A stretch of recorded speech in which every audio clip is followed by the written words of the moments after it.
This is 3 News Daily.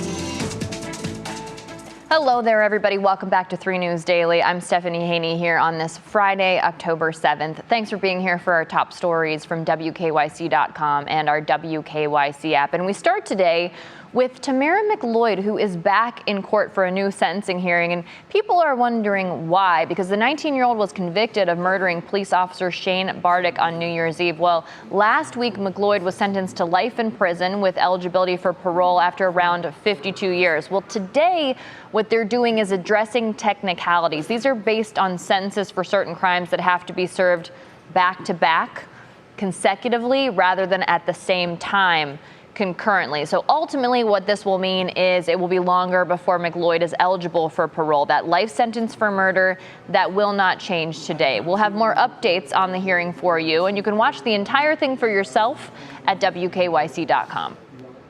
And in Hamilton County, Judge Christian Jenkins is hearing arguments on whether to extend his temporary block on Ohio's so-called heartbeat abortion law.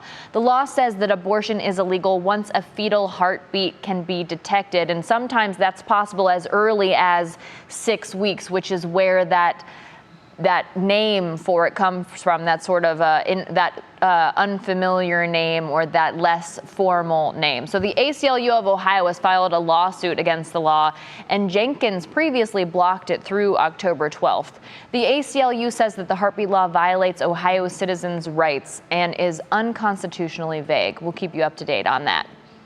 And not everyone is happy about the new Sherwin-Williams World Headquarters that's going up in downtown Cleveland. Reverend Al Sharpton, is one of those people, along with the Southern Christian Leadership Conference, and they are planning to protest the construction.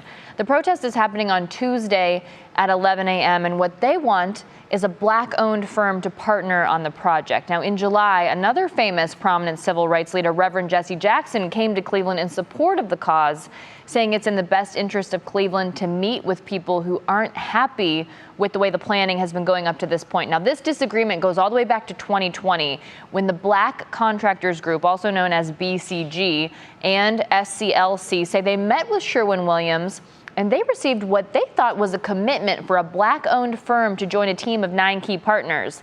But then Sherwin-Williams walked away from those negotiations. Now, Sherwin-Williams is saying there was no such agreement.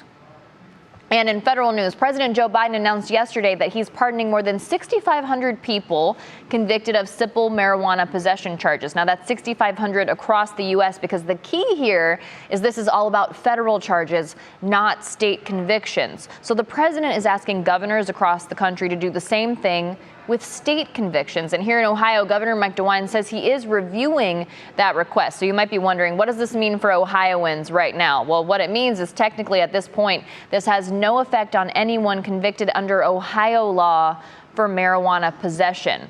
But more and more areas around the state are already in the process of decriminalizing possession of small amounts of marijuana. Now, if Governor DeWine were to issue a blanket pardon, which he says Ohio doesn't do, it could impact tens of thousands of Ohioans. But as things stand right now, DeWine has said if the state did decide to pardon some state marijuana convictions, each person would have to apply individually. Nothing would happen automatically.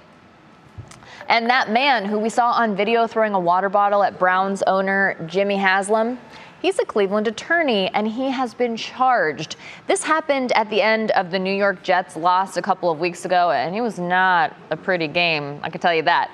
So 51-year-old Jeffrey Miller of Rocky River is now charged with disorderly conduct by intoxication. And if you were wondering, he works at the Akron-based law firm Brennan Manna Diamond. Now, separate from the criminal charge, the Browns are also looking into banning Miller from future games.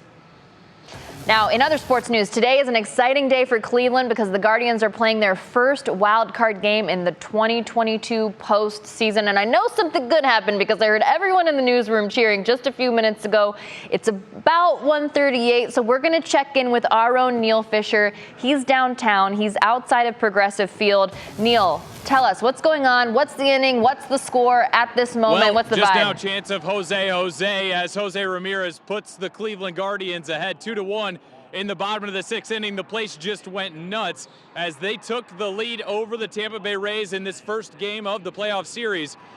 Before the game started, the fans were going crazy. It was very hyped up atmosphere out here at Progressive Field in downtown Cleveland. Tons of people downtown wearing their red, wearing their Guardians gear. A lot of other people wearing a piece of history, wearing that Cleveland Indians gear. But as you talk to them and talk to them about why they're here and what they're expecting, they're here because this Cleveland baseball team wins, and that's what they're expecting them to do today here at Progressive Field in downtown Cleveland. Right now, in the bottom of the 6th inning, Cleveland leads 2-1. A lot of time left, though, and one swing of the bat can change the game. Stephanie?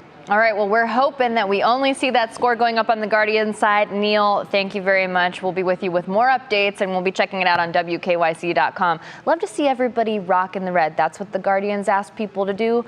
Love to see them showing up and doing that. All right, everyone, I hope you have a wonderful Friday, a great weekend. Thanks for being here on 3 News Daily. Here's hoping we see a win today and a win tomorrow, so they don't have to have that game on Sunday. But either way, a great sports weekend here in Northeast Ohio. We'll see you back on Monday with more 3 News Daily.